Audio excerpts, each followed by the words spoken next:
بالله من الشيطان الرجيم. بسم الله الرحمن الرحيم. السلام عليكم ورحمة الله وبركاته. الحمد لله رب العالمين. نحمده ونستعينه ونستغفره ونعوذ بالله من شرور أنفسنا ومن سيئات أعمالنا. من يهده الله فلا مضل له ومن يضلل فلا هادي له. أشهد أن لا إله إلا الله وحده لا شريك له وأشهد أن محمدا عبده ورسوله. اللهم صل وسلم وبارك على سيدنا محمد وعلى آله وأصحابه ومن تبعهم بإحسان إلى يوم الدين. أما بعد، أعوذ بالله من الشيطان الرجيم. إن عرضنا الأمانة على السماوات والأرض والجبال فأبين أن يحملنها وأشفقن منها وحملها الإنسان إنه كان ظلوما جهولا. Muslimin muslimat yang dirahmati oleh Allah Subhanahu wa taala, yang dihormati pengurusi masjid, yang dihormati tuan imam, yang dihormati EJK masjid, yang dihormati asatidzah, yang dihormati tuan-tuan guru, seterusnya muslimin muslimat, moga-moga kita menjadi hamba Allah yang semakin hari umur kita bertambah, amalan juga bertambah. Semakin hari umur kita Allah Ta'ala panjangkan. Dengan panjangnya umur kita berjalan di atas bumi Allah Subhanahu wa Ta'ala ini dengan kekuasaan daripada Allah Subhanahu wa Ta'ala, dengan biiznillah, dengan keizinan daripada Allah Subhanahu wa Ta'ala. Maka kita menyatakan lafaz syukur, alhamdulillah. Alhamdulillah, puji-pujian kepada Allah Subhanahu wa Ta'ala. Muslimin muslimat yang dirahmati oleh Allah Subhanahu wa Ta'ala, sebagai malam pertemuan pertama, kalau tak kenal maka tak cinta, maka saya mentarufkan sedikit diri saya. Nama saya Ismail bin Ahmad, asal daripada Bukit Selangor. Ayah saya orang panggil Pandang. Yang boleh menyebabkan saya keluar untuk berjalan dan mencari kuliah-kuliah agama tidak lain dan tidak bukan Allah Ta'ala membukakan saya satu peluang, iaitu dengan meletakkan satu sekolah atas tanggungjawab, atas amanah untuk dipikulkan bersama pada hari ini. Maka tujuan dia adalah untuk nak membina sekolah Ma'had Tarbiyah Al-Faqih. Tujuan nak membantu para pelajar, nak membantu anak-anak muda yang tergelincir, yang tak mampu nak belajar. Maka kita buka salah satu pusat pendidikan untuk tujuan dia lillahi ta'ala. Orang tanya, Ustaz, buat apa kita nak buka lagi sekolah sedangkan sekolah sudah banyak? Macam tu juga kita boleh tanya, sebab apa lagi kita nak buat masjid sedangkan masjid dah banyak? Tujuan dia tidak lain, tidak bukan kita nak meraih keridhaan Allah Subhanahu wa Ta'ala. Kita nak bantu sedikit demi sedikit orang kampung kita. Jadi muslimin muslimat yang dirahmati oleh Allah Subhanahu wa Ta'ala, setiap malam tuan-tuan belajar, tuan-tuan kuliah penuh dengan masjid, penuh dengan kuliah, dengan majlis ilmu. Maka Nabi Muhammad SAW bersabda di dalam salah satu hadis yang menyatakan kelebihan orang-orang yang menuntut ilmu. Bila mana dia belajar, dia mai majlis ilmu, maka dia mendapat pahala apa? Pahala 1000 rakaat sembahyang sunat. Maka bila mana kita masuk dalam majlis ilmu tuan-tuan, maka kita berada dalam majlis ilmu, kita dah dapat secara automatik pahala 1000 sembahyang sunat. 1000 sembahyang sunat. Bayangkan 1000 sembahyang sunat, mungkin kita tak mampu nak melakukan setiap hari. Kita tak mampu, sebab dengan tenaga yang kita ada, dengan kehidupan yang kita tak cukup nak buat, maka kita datang ke majlis ilmu, maka kita dapat pahala 1000 sembahyang sunat. 1000 sembahyang sunat. Kita tak mampu buat tuan-tuan. Memang kita lemah. Kita manusia yang berada di akhir zaman ini cukup lemah. Kita tak mampu buat, maka kita masuk di dalam majlis ilmu, kita dah dapat pahala 1000 sembahyang rakaat. Maka kita dah menghubungkan 1000 sembahyang sunat. Kita dah menghubungkan, kita dah menyelesaikan hubungan kita dengan Allah Subhanahu wa taala. Begitu juga Nabi menyatakan orang-orang yang berada di dalam majlis ilmu, orang-orang yang belajar ilmu, duduk dalam majlis ilmu, seumpama dia pergi menziarahi 1000 orang sakit. Maka kita tak mampu nak menziarahi 1000 orang sakit setiap hari. Kita tak mampu nak menziarahi 1000 orang sakit. Maka kita masuk di dalam majlis ilmu, kita dah menyelesaikan masalah kita untuk nak menziarahi 1000 orang sakit. Yang pertama, kita berhubung dengan Allah Subhanahu wa taala di dalam majlis ilmu. Yang kedua, kita menghubungkan sesama manusia di dalam majlis ilmu. Maka kita bayangkan kalau kita pergi melawat orang sakit, habis-habis tak ada pun buah tangan RM10, RM5 kita kena bawa. Kita kena bawa, nak bagi sekurang-kurangnya kita bagi kepada pesakit. Begitu juga kita main dalam majlis ilmu, semuanya kita tabung yang melayang di depan mata kita, kita bubuhlah walaupun RM1. Sebab kita mendapat pahala 1000 menziarahi orang sakit. Maka kita selesai hubungan kita dengan manusia bila mana kita belajar ilmu. Dan yang ketiga, Nabi menyebut juga orang-orang yang menuntut ilmu ini seumpama dia menanggung 1000 jenazah. 1000 jenazah tuan-tuan, kita tidak mampu nak tanggung. 1000, bayangkan 1000. Kalau tuan-tuan pergi ke Mekah, tak sampai 1000 nak tanggung tu takdan. Dia lari-lari takdan kita nak pegang dan sentuh saja. Dia lari. Maka 1000 tuan-tuan, kita mendapat 1000 menanggung jenazah. Maka di situ tuan-tuan kita melihat bila mana kita masuk saja dalam majlis ilmu, maka kita akan mengingati mati. Maka mati itu pasti. Maka kita ingat mati, kita dekat dengan Allah Subhanahu wa taala. Betapa cantiknya Rasulullah sallallahu alaihi wasallam meletakkan majlis-majlis ilmu ini satu majlis yang cukup besar, yang dinaungi oleh para malaikat. Maka kita menyelesaikan 3 perkara. Yang pertama tadi perkara dengan berhubung dengan Allah Subhanahu wa taala, kita selesai 1000 sembahyang rakaat. Yang kedua lagi perkara yang berkaitan dengan sesama manusia, kita selesai dengan majlis ilmu. Dan yang ketiga tentang peringatan untuk diri kita semua, maka dengan 1000 pahala yang kita tanggung di jenazah itu, maka kita selesai dalam kehidupan. Kita ingat bahawa suatu hari kita akan mati. Maka dengan majlis ilmu inilah, sebab itulah Allah Ta'ala suruh malaikat payung, dan berdoa untuk kita. Jadi muslimin muslimat yang dirahmati oleh Allah Subhanahu wa taala, Allah Ta'ala menyebut tajuk kita dalam hari ini perjalanan dunia, iaitulah kehidupan tentang dunia. Dan destinasi akhirat adalah akhirat itu tempat kita nak berhenti. Destinasi ini adalah satu tempat yang kita berhenti dan kita tak ajar. Kalau kita makan gaji, kita berhenti, kita pencen, kita duduk makan pencen tu je. Begitu juga dengan kehidupan dunia. Kita nak di dunia ini kita bekerja sungguh-sungguh, maka di akhirat nanti kita makan pencen dunia saja. Kalau kita tak bekerja sungguh-sungguh dekat dunia, maka di akhirat dia tak ada pencen dah tuan-tuan. Dan di akhirat juga tak boleh dah nak tambah amalan walaupun dengan ucapan subhanallah, tak boleh dah. Dengan dunia yang Allah Ta'ala bagi sementara ini, tuan-tuan hilangkan rasa seronok di rumah. Tuan-tuan duduk dalam majlis ilmu, tuan-tuan duduk dalam kenikmatan yang kekal, berada di dalam majlis ilmu. Bayangkan kalau tuan-tuan duduk di rumah, nikmat juga menonton TV dan sebagainya, nikmat. Tetapi tuan-tuan duduk dalam masjid, dapat nikmat yang kekal, nikmat yang diberi pahala oleh Allah Subhanahu wa taala. Yang belum lagi niat yang i'tikaf, silakan niat yang i'tikaf.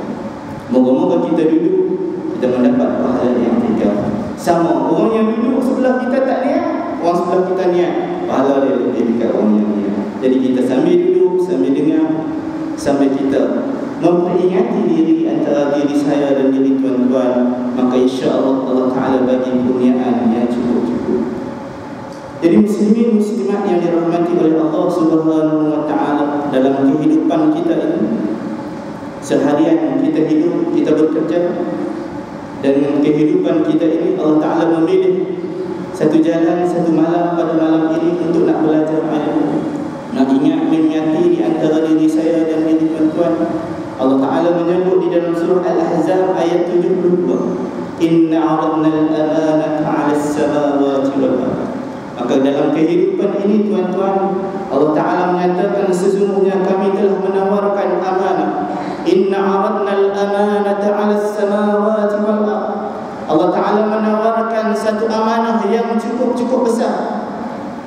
'Ala as-samawati wal ardh wal jibal.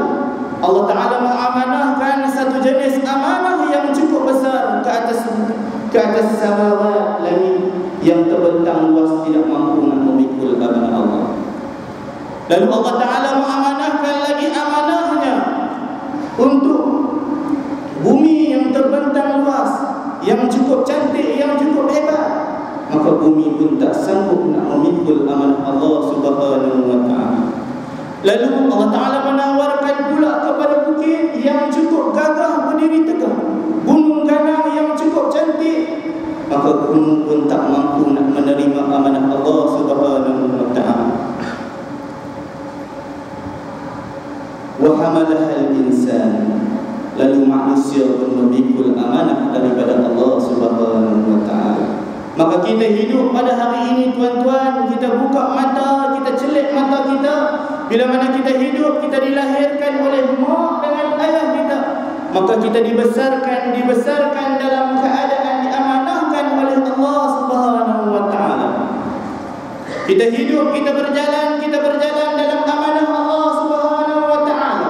Kita makan dalam keadaan kita makan diamanahkan oleh Allah Subhanahu wa ta'ala. Setiap perilaku kehidupan kita, semuanya kita berada di dalam amanah yang cukup besar, yang dilihat oleh Allah Subhanahu wa ta'ala, sama ada dia ini berjaya ataupun tidak berjaya. Bila mana amanah itu dipikulkan oleh Sayyidina Nabi Adam alaihissalam, maka Sayyidina Nabi Adam alaihissalam mengambil amanah tersebut, iaitu agama daripada Allah Subhanahu wa ta'ala. Maka kita hidup di hari ini, hidup berpaksikan kepada agama, hidup berpaksikan kepada undang-undang Islam. Kalau kita minum air tuan-tuan, kita ambil, kita letak gelas ini adalah perlembagaan. Yang perlu kita masukkan di dalam gelas itu adalah air untuk kita minum. Bila mana kita dahaga, kita akan minum air tersebut. Begitu juga Allah Ta'ala menurunkan Al-Quran, satu perlembagaan yang cukup hebat untuk kita nikmati. Dan dalam Al-Quran menceritakan tentang solat, maka kita minum melalui Al-Quran tersebut. Contoh cara kita minum air dalam contoh Al-Quran. Solat tadi air kita minum, kita pasal, kita masukkan dalam diri kita.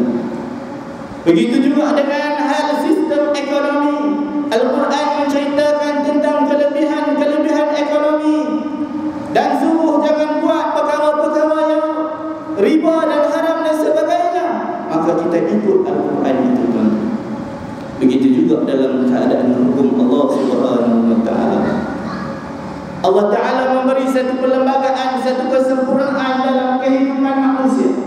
Kalaulah Nabi Adam alaihissalam diciptakan oleh Allah, diciptakan, dan selepas diciptakan Nabi Adam alaihissalam, maka Allah Ta'ala menyempurnakan Nabi Adam melebihi para malaikat dengan apa tuan-tuan? Allah Ta'ala menyempurnakan Nabi Adam melebihi pada malaikat pada ilmu dia. Allah Ta'ala menceritakan wa 'allama Adam al-asma'a kullaha. Allah Ta'ala memasukkan seluruh ilmu masuk ke dalam dada Nabi Adam. Maka kesempurnaan Nabi Adam alaihissalam adalah melalui ilmu. Begitu juga kesempurnaan kehidupan kita, yang menyempurnakan kehidupan kita adalah kematian. Kematian adalah menyempurnakan kehidupan kita. Begitu juga dengan kehidupan berumah tangga, yang menyempurnakan kehidupan rumah tangga itu adalah kebahagiaan, taat dan patuh dengan perintah Allah Subhanahu memuncak pada hukum Allah Subhanahu wa taala adalah menyempurnakan hukum Allah Subhanahu wa taala. Sebab itulah berlakunya hijrah Rasul. Sebab apa tuan-tuan? Sebab nak menyempurnakan perintah Allah Subhanahu wa taala. Kalau dalam Islam kita sembahyang, kita puasa, kita zakat, menyempurnakan Islam itu adalah dengan menunaikan haji. Makanya menyempurnakan hukum Allah Subhanahu wa taala dalam kehidupan harian kita ini, sempurnanya hukum Allah dengan kita mengikut seluruh titah perintah Allah Subhanahu wa taala. Sebab itulah tuan-tuan, bila kita sebut syukur, apa yang disebut dengan hakikat syukur? Syukur adalah kita melaksanakan setiap titah perintah Allah, kita melakukan setiap perkara yang Allah Ta'ala suruh. Kemudian itu yang disebut hakikat syukur. Seluruh yang Allah Ta'ala suruh kita buat, perkara yang wajib Allah Ta'ala suruh kita buat, itu adalah hakikat syukur. Kita menjadi manusia yang bersyukur. Apa yang disebut pula dengan hakikat sabar? Sabar adalah kita menahan diri kita daripada perkara-perkara yang Allah Ta'ala tak bagi, perkara-perkara yang Allah Ta'ala larang. Maka kita bersabar. Kita sabar itu disebut dengan hakikat sabar. Kita sabar dengan apa yang Allah Ta'ala larang, maka kita menjadi manusia-manusia yang bersabar. Muslimin, muslimat, ayah-ayah, ibu, abang-abang, adik-adik sekalian, Allah Ta'ala mengamanahkan, inna aradna al-amanata, satu amanah yang cukup besar yang kita kena pikul di dunia ni. Lahir-lahir kita saja di dunia ini, maka kita kena pikul. Bila mana mukallaf, bila mana dah cukup umur, maka kita kena pikul agama itu tersebut. Kalau kita tak pikul, siapa lagi yang nak pikul agama Allah Subhanahu wa taala? Kalau kita tidak membantu agama Allah Subhanahu wa taala, siapa lagi yang akan membantu agama Allah Subhanahu wa taala? Kita melihat bagaimana Nabi Muhammad sallallahu alaihi wasallam bulan puasa korek-parik kanda, orang kanda, korek-parik. Tujuan dia untuk apa tuan-tuan? Tujuan dia untuk memenangkan Islam, nak bagi Islam tu sampai dekat kita. Bersusah payahnya Rasulullah sallallahu alaihi wasallam nak menyampaikan Islam. Tiba-tiba hari ini kita bersenang lenang di rumah. Tiba-tiba hari ini kita menyatakan biarlah dia buat seorang. Dah tuan-tuan, amanah itu terpikul di atas diri kita semua. Wajib ke atas diri kita melaksanakan. Seandainya kita tak mampu yang besar, kita laksanakan yang kecil. Laksana yang kecil itu adalah atas diri kita, atas keluarga kita, atas waria kita, atas kampung kita. Dan alhamdulillah tuan-tuan, tengok masjid tuan-tuan yang cukup cantik, yang cukup indah. Sebab apa tuan-tuan? Sebab ada orang yang melaksanakan amal ini, yang melaksanakan tuntutan ini. AJK-nya, tu imamnya memain peranan, pengusinya memain peranan, main peranan yang cukup bagus. Maka kita meletakkan amanah dan mengurus amanah dengan baik. Kajian menunjukkan mengapa sebab merosaknya, lemahnya masyarakat orang Melayu, jahilnya masyarakat orang Melayu. Sebab apa? Sebab masjid. Sebab masjid tidak memain peranan amanah yang betul. Mereka menyangkakan bahawa sembahyang dah cukup. Ya tuan-tuan, sebab masa zaman Nabi sallallahu alaihi wasallam, masjid dah merupakan satu pusat dakwah yang cukup hebat. Kerana apa di masjid cukup hebat tuan-tuan? Kerana di sini ada keberkatan yang kita tak tahu. Sebab itu kita belajar tuan-tuan. Kalau anak kita, kalau boleh kita nak bagi anak kita belajar bermula di dalam masjid. Semoga yang kita duduk dalam masjid, Allah Ta'ala limpahkan keberkatan yang kita tak tahu. Sebab itu duit yang tuan-tuan pun bagi untuk masjid, walaupun RM1 tuan-tuan, RM1 dengan ikhlas itu tuan-tuan harganya yang cukup besar. RM1 yang tuan-tuan bagi dekat masjid tak sama macam RM1 yang tuan-tuan pergi beli kapal jet dan sebagainya. Tak sama tuan-tuan, tak sama. Jadi tuan-tuan yang dirahmati oleh Allah Subhanahu wa taala, dalam kehidupan kita nak menjadi manusia yang memegang kepada agama amanah Allah Subhanahu wa taala, maka kita menyatakan bahawa agama amanah ini cukup besar di sisi Allah. AJK main peranan, semua yang main peranan. Tujuan dia nak memakmurkan masjid. Tiba-tiba masjid, ada yang masjid tersegar indah, tak ada diimarahkan. Di mana tanggungjawab, di mana amanah dia di sisi Allah Subhanahu wa taala. Muslimin muslimat yang dirahmati oleh Allah Subhanahu wa taala, dalam kehidupan seharian kita penat bekerja tuan-tuan, kita lupakan pekerjaan, kita main, kita relax, kita duduk di dalam masjid sambil-sambil kita nak menanti, nak makan nasi, nak menanti tidur dan bersama dengan keluarga. Kita buangkan keseronokan yang sementara, maka kita duduk dalam masjid, Allah Ta'ala akan kurniakan sesuatu yang luar biasa.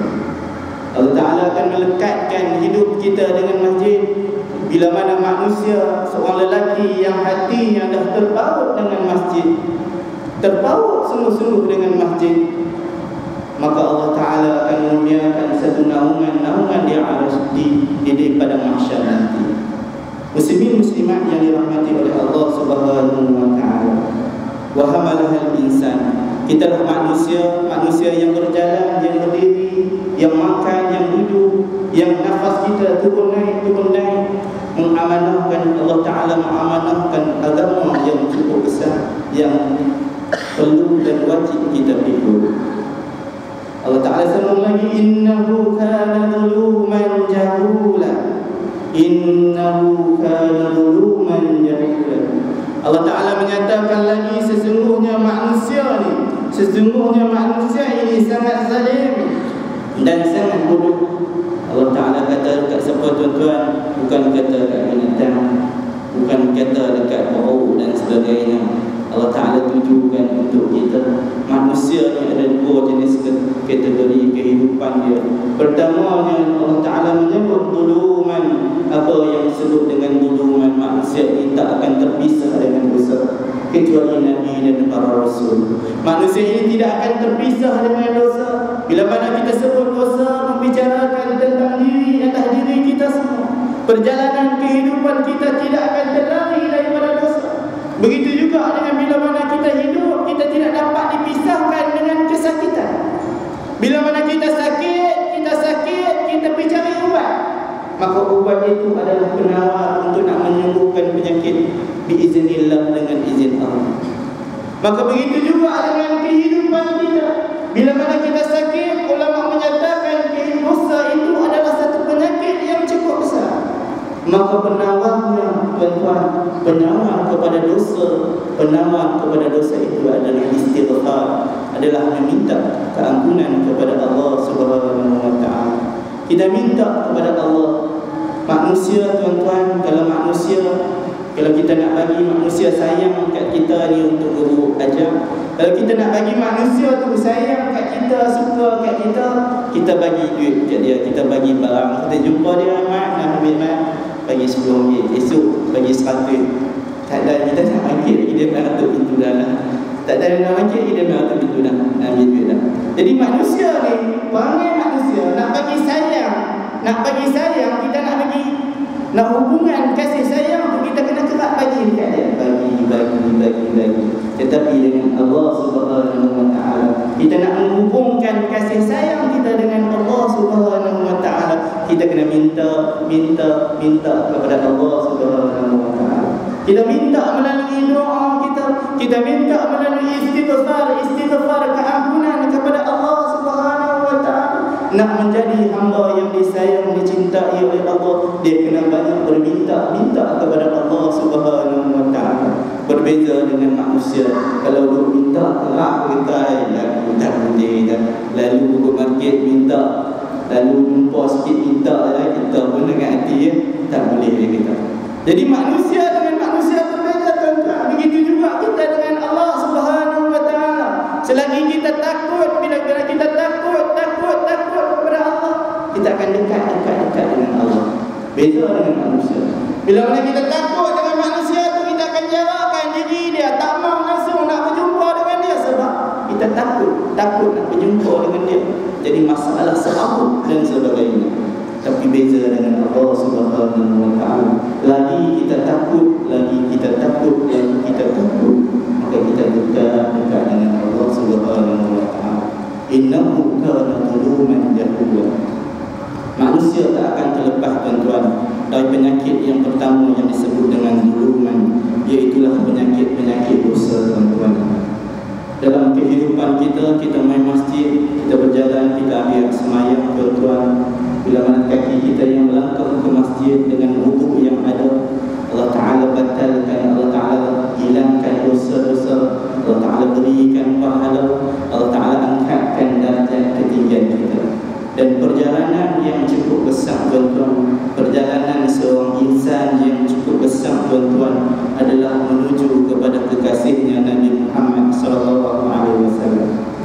kerana dunia kita tidak mampu untuk melakukan perjalanan nak bertemu dengan kekasih Allah Subhanahu wa taala, makhluk yang dicintai oleh Allah Subhanahu wa taala, maka kita tak tahu kita boleh sampai ke mana.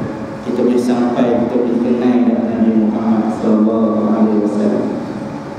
Allah Taala menyebut kalaulah hangpa ni dah banyak dosa, hidupnya tak tenang, gelisah, resah dan sebagainya, ada bini masalah, ada anak masalah, hidup dalam keadaan yang cukup rasa gelisah.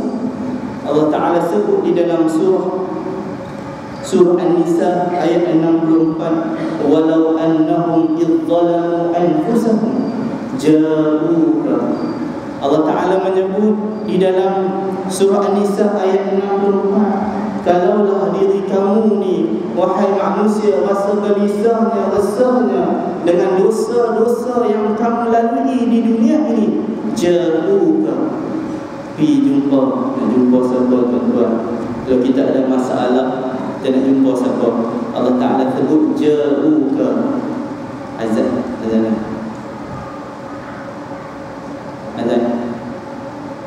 sama nak azan kan? Sama tu ada azan terus kita kuasa ni kita teruskan. Allah Ta'ala menyebut zuluman, jenis-jenis manusia yang berdosa ni, ja'uka, pergi jumpa siapa? Pergi jumpa tu imam ke? Pergi jumpa JKK ke? Pergi jumpa Perdana Menteri ke? Bila tidak ada masalah, nak suruh jumpa siapa? Allah Ta'ala bagi panduan dekat kita. Bila hampa diserabut, serabai dan sebagainya, timbul macam-macam masalah dalam kehidupan, walau annahum izzalamu anfusahum ja'uka, pergi jumpa. Kau itu kepada siapa? Kau itu kepada siapa? Ja'uka, kau itu kepada Rasul sallallahu alaihi wasallam. Pergi jumpa Rasul, mengadu pada Rasul, jumpa pada Rasul. Dan ketika ayat ini dibacakan oleh Syekh Sya'rawi Mutawalli, anak murid dia bangun tanya, wahai Syekh Mutawalli Sya'rawi, adakah Nabi Muhammad itu kenal kita? Kenal kita? Adakah Nabi Muhammad itu hidup mengikut ayat ini? Maka Syekh Mutawalli Sya'rawi dia menyatakan, satu ulama tafsir di Mesir, dia kata Nabi Muhammad hidup dan Nabi Muhammad kenal siapa-siapa yang diziarah. Ja'uka, pi jumpa Nabi, pi jumpa Nabi, pi jumpa Nabi. Ja'uka fastaghfirullah. Nak jumpa, nak buat apa? Nak minta kaya ke? Dah. Nak minta senang ke? Dah. Nak minta apa? Istighfar, minta keampunan kepada Allah Subhanahu wa taala. Ja'uka, jumpa Nabi tuan-tuan. Bila kita hidup dalam keadaan kehidupan yang sementara ini, kita melakukan satu perjalanan nak jumpa Nabi. Allah Ta'ala sebut di dalam Al-Quran, kalau kita rasa hidup dah yang tak macam ni, tak kira lah hidup macam mana, ja'uka, pergi jumpa Nabi Muhammad sallallahu alaihi wasallam. Tuan-tuan, bila kita pergi berjumpa dengan Nabi, tarikkan aura itu ada pada makam Rasulullah sallallahu alaihi wasallam. Bila mana kita pergi, kita berjalan, kita melakukan perjalanan nak jumpa dengan Nabi Muhammad sallallahu alaihi wasallam, nak sampai di negara Madinah yang disebut dengan Madinah Munawwarah itu, hati kita orang-orang yang beriman kepada Allah, yang cintakan kepada Rasulullah, hati yang pertama dia akan rasa berdebar, berdebu, berdegar, rasa berdebarnya nak bertemu dengan Rasulullah sallallahu alaihi wasallam. Kita takut bila mana kita sampai di depan makam Nabi, Nabi tak tengok pun kita. Kita takut bila mana kita depan makam Nabi, Nabi tak pandang pun kita. Kita takut bila mana kita berada di depan makam Nabi, Nabi tak dengar pun suara. Sebab apa tuan-tuan? Kita sedang menjaga nafsu lebih besar daripada Nabi sallallahu alaihi wasallam. Kereta kita boleh beli 2-3 kali tuan-tuan. Kereta 2-3 kali kita boleh beli. Rumah 2-3 kali kita boleh beli. Anak kita hantar pergi bercuti dan sebagainya. Kita boleh pergi bercuti di tempat-tempat yang benar. Sedangkan Allah Ta'ala sebut ja'uka bila berjumpa dengan Nabi sallallahu alaihi wasallam. Bila mana kita berada di makam Nabi sallallahu alaihi wasallam, maka ketika itu tuan-tuan yang pernah pergi, sudah tentu ramai di sini pernah pergi. Bila mana kita berada di makam Nabi sallallahu alaihi wasallam, bagaimana kita nak membayangkan Nabi sallallahu alaihi wasallam kalau dengan kita membuka mata, tuan-tuan, kita tidak akan terbayang. Maka kita berdiamkan mata kita lafazkan dengan Assalamualaikum ya Rasulullah, Assalamualaikum ya Habibullah, Assalamualaikum ya Rasulullah. Dan ketika itu tuan-tuan, kalau kita pejam mata, kita membayangkan kehadiran Nabi, walaupun kita tak nampak, tak kenal macam mana rupa Nabi, kita rasa Nabi Muhammad sallallahu alaihi wasallam jawab salam. Tapi ada satu cerita saya nak kongsikan dengan tuan-tuan. Satu orang syekh pakcik ni, dia selalu orang Arab. Orang Arab ni dia selalu duduk di sebelah makam Nabi sallallahu alaihi wasallam. Kalau tuan-tuan pernah pergi ke Madinah, dalam raudhah ada satu tiang, nama dia tiang istirahat Nabi. Maka di situlah pakcik tadi ni, orang Arab tadi ni, dia selalu duduk kat situ. Dan bila dia baca doa, meleleh mata dia. Lingkungan umur dia kalau dalam raudhah tu memang dialah yang paling tua, mungkinlah mencapai 100 tahun. Dia duduk di sebelah tempat yang Nabi duduk rehat tu. Bila dia masuk saja waktu asar, maghrib, isya, dia akan ada di situ. Kalau tuan-tuan pergi dalam raudhah tu, kalau dia tak meninggal lagi, tuan-tuan akan tengok dia dekat dengan tiang istirahat Nabi. Saya pergi 2 kali turut-turut tahun lepas, pergi banyak kali juga dah, alhamdulillah. Saya pergi tahun sebelum dia tu ada di situ. Tahun depan tu saya pergi, dia tu ada juga di situ. Maka di situ tuan-tuan, saya ambil peluang sebut dekat dia, wahai Syekh, kita sampaikan salam aku kepada Rasulullah sallallahu alaihi wasallam, seorang manusia yang selalu duduk di samping Nabi. Bila mana sebut kata sampaikan salam ini kepada Nabi, sedangkan kita tu ada sebelah Nabi saja tu, sebelah dengan makam Nabi saja tu. Kalau kita bagi salam biasa ni, kadang-kadang teriak, kadang-kadang keluar air mata, kadang-kadang tak. Tapi bila kita bagi salam dekat tuan ni, Masya, suruh sampaikan salam kita kepada Nabi sallallahu alaihi wasallam, tuan-tuan, sepok keluar air mata, tak tahu bersaiba. Mungkin dia ni satu manusia yang Allah Ta'ala anugerah. Setiap masa dia ada di situ. Bila tuan-tuan kesempatan, umur dia lingkungan dekat-dekat 100 tahun. Ini bila mana kita berada di hadapan Nabi, makam Nabi, kita pejam mata, tuan-tuan. Kasut kita buang, Ustaz, kasut buang. Bayangkan tuan-tuan, bayangkan kita nak jumpa Nabi ni, kita angkat bagi salam kepada Nabi, yang kasut yang kita angkat. Bayangkan, macam itukah akhlak kita? Macam itukah akhlak kehidupan kita? Kita nak jumpa dengan orang yang cukup dikasihi oleh Allah Subhanahu wa Ta'ala, tiba-tiba kita angkat yang kita bawa kasut, bungkus ikat, pinggang dan sebagainya, kemudian kita bawa dengan keadaan yang cukup tak elok. Dupi Assalamualaikum. Macam mana kita nak menghayati, nak berjumpa dengan Nabi sallallahu alaihi wasallam? Kita takut Nabi tak dengar ucapan salam kita. Walaupun kita dah sampai, kita takut, tuan-tuan. Muslimin muslimat yang dirahmati oleh Allah Subhanahu wa Ta'ala. Walau annahum izzalamu anfusahum ja'uka, bila tuan-tuan dianugerahkan rezeki kehidupan yang sementara ini, pergilah berjumpa dengan Nabi sallallahu alaihi wasallam.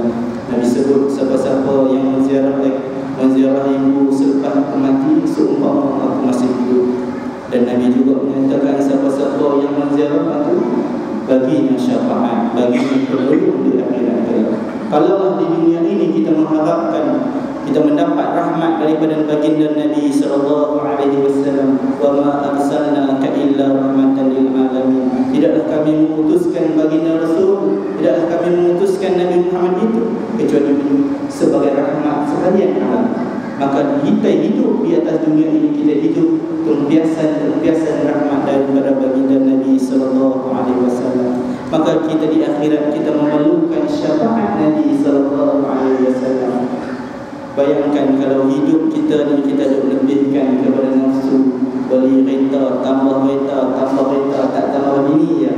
Kan, takut Ikut kena marah, tambah kereta, bini pun kata tambah kereta tak apa, tambah kereta tak apa. Jadi dalam kehidupan ini tuan-tuan, Allah Ta'ala sebut kita nak pergi mana, nak satu perjalanan yang cukup hebat yang saya lalui tuan-tuan, 3 tempat yang akan memberi ketenangan dalam jiwa kehidupan kita. Pertama tuan-tuan pergi menghadap baginda Nabi SAW, dan ketika itu tuan-tuan akan dapat satu ketenangan yang tak boleh nak cerita kat orang lain. Yang kedua tuan-tuan pergi menghadap Kaabah Baitullah, tuan-tuan menghadap pada Kaabah, tuan-tuan tak boleh nak cerita betapa syahdunya, betapa rindunya, betapa sukanya. Itu ketenangan yang kedua. Dan ketenangan yang ketiga tuan-tuan, satu tempat yang disebut dengan Jabal Nur, tempat di mana Al-Quran itu diturunkan tuan-tuan. Kalau tuan-tuan pernah naik sekali, tuan-tuan pergi akan naik lagi, tuan-tuan pergi akan naik lagi.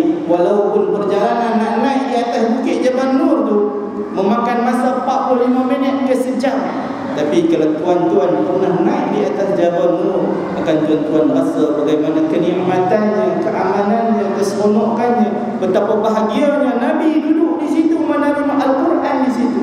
Sebab itu Allah Ta'ala memilihkan Jabal Nur, tempat diturunkan Al-Quran, satu tempat yang cukup tenang. Kalau tuan naik di atas bukit Jabal Nur, Allahu Akbar.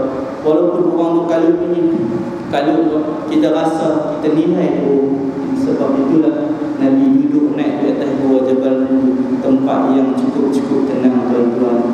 Maka dalam kehidupan kita ini tuan-tuan, kita ziarahlah, kita pergilah, kita gunakan kesempatan, kita petiaklah macam mana pun, kita simpanlah walaupun sehari 10 ringgit, RM1 dan sebagainya, untuk kita nak buat perjalanan, nak bertemu dengan Nabi SAW.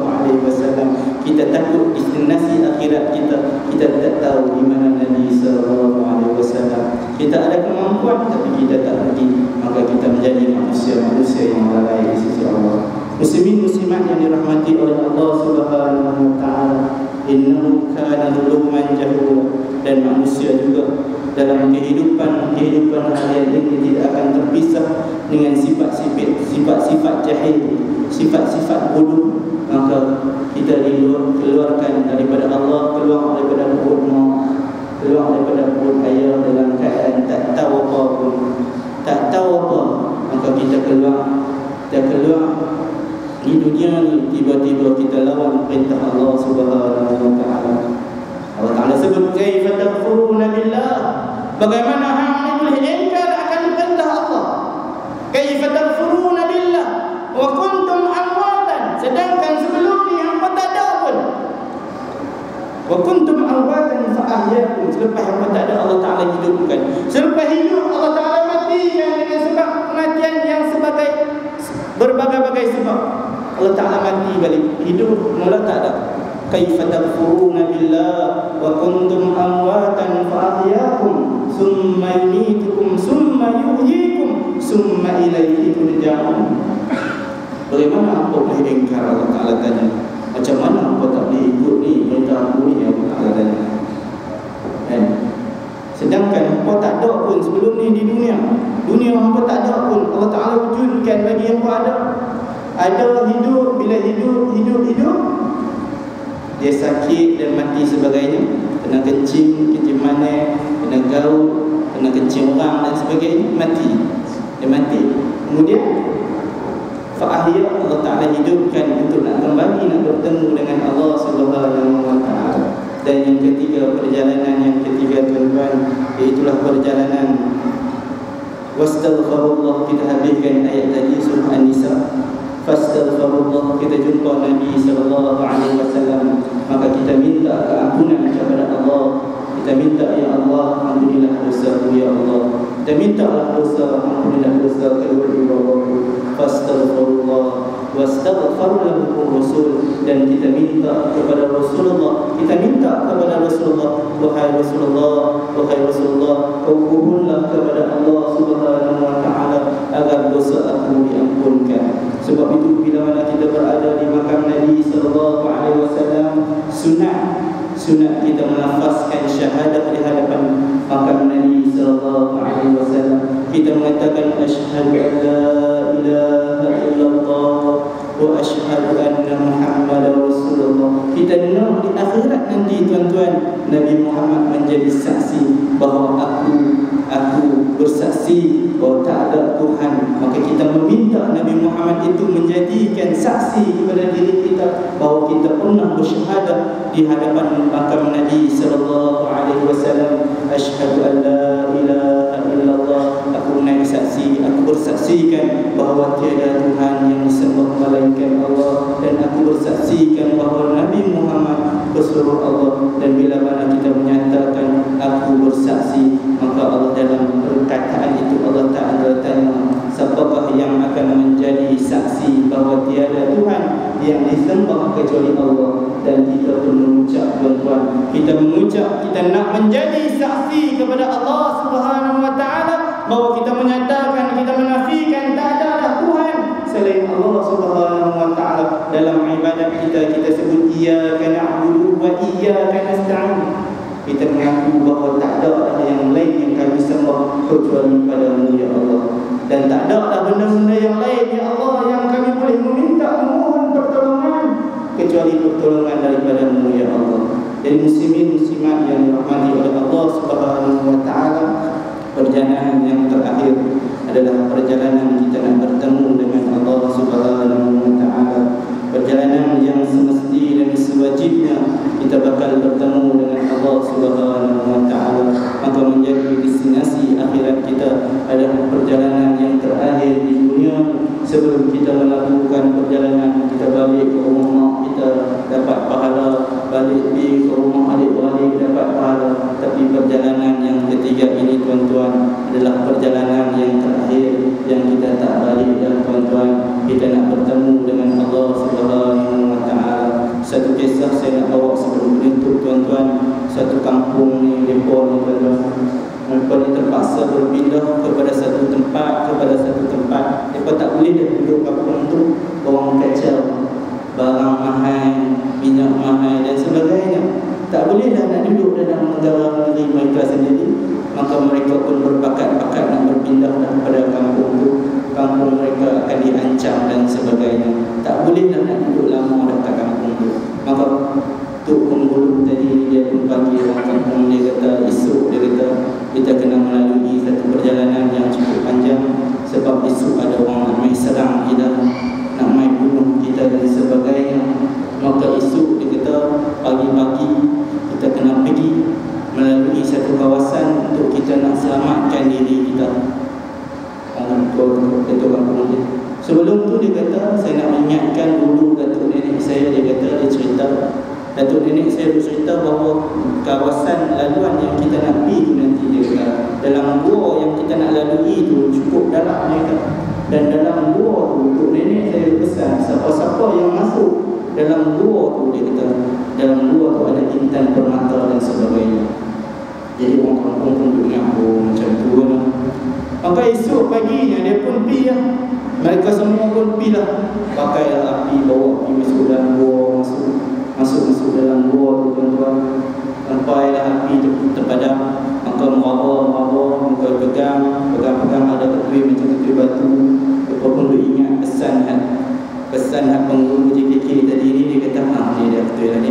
Dia pun ambil ketui batu. Jadi pegang ketui batu, pegang ketui batu. Ada yang ambil seketui, yang percaya dan tak percaya dia ambil seketui. Dia tak apalah, bukan putih dia tak ambil seketui. Hak yang percaya sungguh-sungguh tu dia kaut betul-betul, ubuh dalam beg. Hak yang tak percaya langsung dia tak ambil walaupun seketui. Amai pakat putih. Yang galah satu beg, 2 beg, 3 beg, pakat putih. Jalan sampailah mereka sampai di satu ujung gua tu. Maka terpancarlah keluar cahaya mentari. Maka ketika tu tuan-tuan, hak yang putih banyak tadi ni, dekat nak sampai dia letih dan tuan-tuan, berat tanggung belakang. Dia pun bagi kat, dia kata hang nak tak lihat putih ni, kita nak ambil hang sikit. Ada yang hang tak mau langsung tuan-tuan, letih ni jauh jalan ni, dugalah tak tahu benda apa, batu ke tangga pun tak tahu. Dugalah saja lagi kita tu mulu ni pemurung kita buat letih kita. Ada yang buang terus Buang terus lah. Tadi duk galah banyak ni, duk jalan jauh-jauh. Galah dia buang terus. Tak mawah dah. Buang terus. Buang dia buang. Ada yang tengah jalan tu, tak apalah, alang-alang nak buang, aku ambil ya. Dia pun ambil. Sampailah di penghujung jalan tadi tuan-tuan. Keluar main cahaya mencari, tengok dah ada bercahaya ni. Tiba-tiba ambil yang tak percaya tu. Ambil satu saja tu percaya, tak percaya ambil satu. Dia pun dia tak apa nak letih kan. Kawan tak apa nak letih, dia pun angkat, dia tengok, ish, tengok betul kalau Allah kita pergi semua ambil satu. Dengar hak yang kata bagi dekat kawan tadi ni. Dia kata dah jadah tu kata pergi dah aku hari ni dah. Tak dapat apa dah. Dua kali kawan dia hak dua kali pet dia. Dua kali dia tengok kata. Dan kawan hak galah banyak ni letih. Dia letih sungguh-sungguh. Letih dia kata dengar sikit, tiba-tiba dia tersedap dia. Betul ke? Dia buka beg tuan-tuan. Sungguh semata sungguh tuan-tuan. Semata sungguh. Begitulah juga kehidupan dunia ni tuan-tuan. Kita berjalan nak bertemu dengan Allah Subhanahu Wa Taala, kita tak akan berpatah balik dah. Apa yang diceritakan oleh Nabi, apa yang disampaikan oleh Nabi, apa yang disampaikan oleh sahabat, apa yang disampaikan oleh para ulama, dosa pahala kita tak nampak. Pahala buat benda ni dapat pahala, buat benda ni berdosa, buat benda ni dapat pahala, kita tak nampak. Begitu juga manusia yang dalam gua tadi, dia tak nampak tapi dia percaya dengan apa yang disebut oleh tok penghulu dia. Begitu juga tuan-tuan, kita percaya apa yang disampaikan oleh baginda Rasul sallallahu alaihi wasallam. Kita percaya bahawa ada dosa, ada pahala, ada akhirat, ada kematian, ada kebangkitan dan sebagainya. Kita percaya yang yakin sungguh-sungguh. Hak orang tadi yang berbagi itu, ada juga manusia dan dunia ini. Dia hidup permulaan dia baik, cukup baik, tiba-tiba dia berubah. Asal main duduk masjid, tiba-tiba dia berubah, dia jadi dia. Ada juga manusia yang dia tuan-tuan, tiba-tiba dia dekat dengan masjid dalam pertengahan kehidupan dia nak bertemu dengan Allah Subhanahu Wa Taala. Ada juga manusia yang percaya dan tak percaya kepada hukum Allah dan dia. Dan manusia-manusia ini yang akan rugi tuan-tuan. Moga kita menjadi manusia yang setiap hari kita mengaut keuntungan yang berada di atas bumi. Kita kautlah tuan-tuan, kerana di sinilah untuk kita beramal. Dunia inilah tempat kita beramal. Sebagaimana Sayyidina Ali sebut, sebaik-baik hari yang dimana kamu keluar daripada dunia bersama-sama dengan iman. Kamu keluar, kamu meninggal, kamu bertemu dengan Allah Subhanahu Wa Taala bersama iman. Kita keluar, kita bertemu dengan Allah Subhanahu Wa Taala. Kita bawa amalan-amalan yang berbekas, yang disimpan. Maka tuan-tuan, amalan yang berbekas, yang disimpan itu tersimpan dengan dia.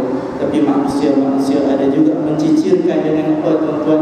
Seperti mana tadi yang baca tu, yang baca doa tadi, dia temui disifatkan sebab apa? Sifat mazmumah, keluar main meleleh, tak ada orang ambil habis amalan kita. Sebab apa? Sebab kita tak jaga dengan sifat-sifat mazmumah. Kita muncul, kita riak dan sebagainya. Muslimin muslimat yang dirahmati oleh Allah Subhanahu Wa Taala. Dan yang terakhirnya tuan-tuan, jambung ke-9. Dan yang terakhirnya, bila mana kita dah mati tuan-tuan, kita dah bertemu dengan Allah Subhanahu Wa Taala. Semalam cerita tentang azab kubur. Bila mana kita mati dah tuan-tuan, ada satu sejenis manusia ni tuan-tuan, dia minta kepada Allah Subhanahu Wa Taala untuk dia nak kembali ke dunia. Dia minta, ya Allah, boleh tak kau buatkan umur aku di masa aku ni, aku nak kembali di dunia, aku nak buat satu amalan dengan amalan yang lepas aku buat ni, kau ambillah balik nyawa aku. Manusia yang ada dalam kubur tadi, kita pun nanti bila kita ada dalam kubur, kita pun akan minta kepada Allah Subhanahu Wa Taala agar kita dikembalikan di dunia ni nak melakukan amalan sedikit saja. Apakah yang disebut dengan amalan itu? Apakah kita nak minta kepada Allah, ya Allah, aku nak balik tengok suami bapa isteri ku? Sudah, kita tak minta itu. Adakah kita nak minta kita balik nak tengok anak-anak kita, nak bagi nasihat dekat anak-anak kita? Tak, kita tak minta di situ. Adakah kita balik, kita nak tengok kita nak tengok pergi kat siapa ni harta kita nak bagi-bagi duit, tapi kita nak balik, kita nak minta. Allah Ta'ala sebut wa anfiqu mimma razaqnakum min qabli an ya'tiya ahadakumul maut fayaqul rabbi, mereka berkata kepada Tuhan, fayaqul rabbi laula akhartani, kalau ya Allah kau lewatkan sedikit umur aku ni, laula akhartani ila ajalin qarib fa asaddaqa wa akum minas salihin. Allah Ta'ala menyebut dalam surah Al-Munafiqun ayat 10, dan dermakanlah sebahagian rezeki yang kami berikan kepada kamu sebelum diri kamu sampai ajalmu kepadanya, dan berkatalah orang-orang yang mati tadi, ya Allah, minta tolong sangat ya Allah, aku nak balik ke dunia, aku nak buat satu amalan, lepas aku buat satu amalan ni tak apalah ya Allah, kau matikan balik. Amalan apa tuan-tuan? Orang yang ada dalam kubur ini cerita tentang sam'iyat yang kita tak tahu. Kalau dalam buku cerita tak cerita, ni Al-Quran cerita, Allah Ta'ala cerita di alam ghaib melalui wahyu Allah Subhanahu wa Ta'ala. Orang-orang yang ada dalam kubur, datuk nenek kita yang dah mati, tok wan kita yang dah mati, dia minta satu perkara di sisi Allah, dia nak balik ke dunia, dia nak buat apa? Dia nak minta, dia nak buat apa? Fa'asaddaqa, dia nak minta, dia nak sumbangkan, dia nak ambil rezeki dia. Dia nak tengok duit, kalau ada 1,000 dia nak bagi 1,000, ada 100 dia balik, dia tengok tuan-tuan, dia tengok anak dia baru beli kereta je, duit dia tinggal kata aku nak ambil macam mana kan, nak ambil macam mana. Kalau lah dia boleh balik, boleh kembali ke dunia ni, Allah Ta'ala kembali dia di dunia, dan saya hantar peninggalan nak dia nak tinggal, kita kira kata aku nak jual semua, aku nak jual, hampa nak kisah kan, tak kisah, aku nak jual semua. Itulah bila mana kita berada di dalam kubur tuan-tuan, kita akan minta kepada Allah, fa'asaddaqa, aku nak balik, aku nak kembali ke atas dunia, aku nak sedekah. Moga-moga aku menjadi orang-orang yang soleh selepas mana dalam kubur dia tengok dah kebaikan orang-orang yang melakukan sedekah tuan-tuan. Jadi muslimin muslimat yang dirahmati oleh Allah Subhanahu wa Ta'ala, kita ada mak, kita ada ayah, maka kita menjadi salah seorang anak di atas muka bumi ini melalui proses perkahwinan mak dengan ayah kita. Maka menjadi anak ni tuan-tuan atas tanggungjawab kita. Bila mana sebut anak, kita lah yang ada hari ini, kita lah yang sedang celik hari ini, kita lah anak. Maka Allah Ta'ala menyebut, Nabi menyebut di dalam surga nanti, Allah Ta'ala mengangkat seorang lelaki, seorang insan, ditinggikan darjatnya. Kemudian orang lelaki ditanya, pasal aku diangkat sebagai rupa, hebat sangatnya, sedangkan aku di dunia ni tak tahu nama pun. Lalu Allah Ta'ala kata, ada lagi manusia, ada lagi anak kamu yang sedang beristighfar, anak kamu yang minta keampunan kepada Allah Subhanahu wa Ta'ala. Anna rajula litarfa' darajatuhu fil jannah fayaqulu anni hadha fayuqalu bi istighfari walidaka laka.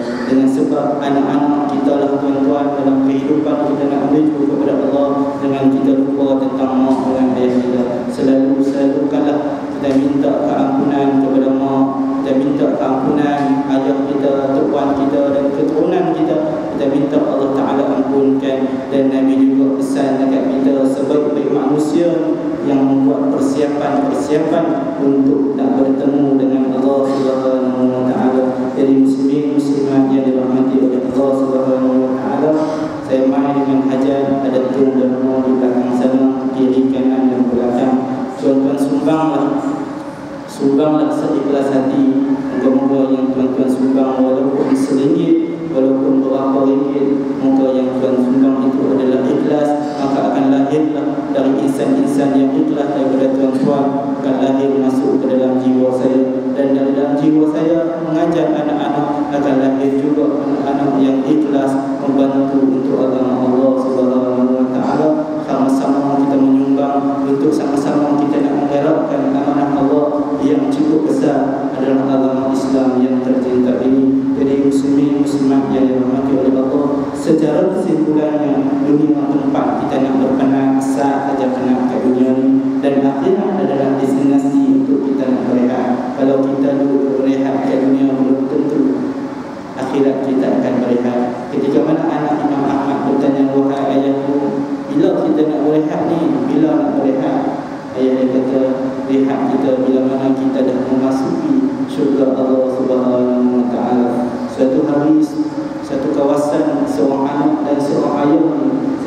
hari Jumaat, setiap hari Jumaat dia akan keluar, dia akan edarkan risalah setiap hari.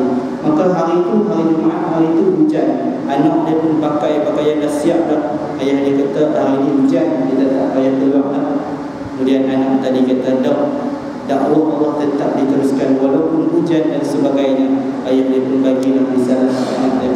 Anak yang tadi yang masih kecil tadi ini bersemangat merendah di hujan tadi dia redah dia bagi risalah sampai dia sudah risalah last yang terakhir. Dia tengok di mana dia cari dalam tengah hujan tadi. Dia berhenti berjumpa satu rumah yang agak jauh. Dia pergi waktu pintu tuan rumah tak buka, ketuk tak buka. Tiba-tiba tuan rumah tadi lama dia ketuk tuan rumah main buka buka tengok anak kecil yang bagi naskah dakwah kepada tuan rumah tadi.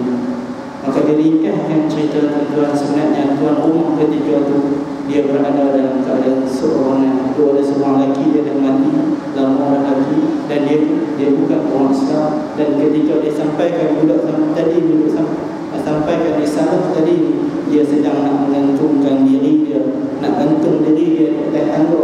Oleh kerana budak tu duduk retuk lama sangat, dia kata dia apa, tak akan ada orang yang retuk lama ni kecuali orang tu ada hajat yang cukup besar.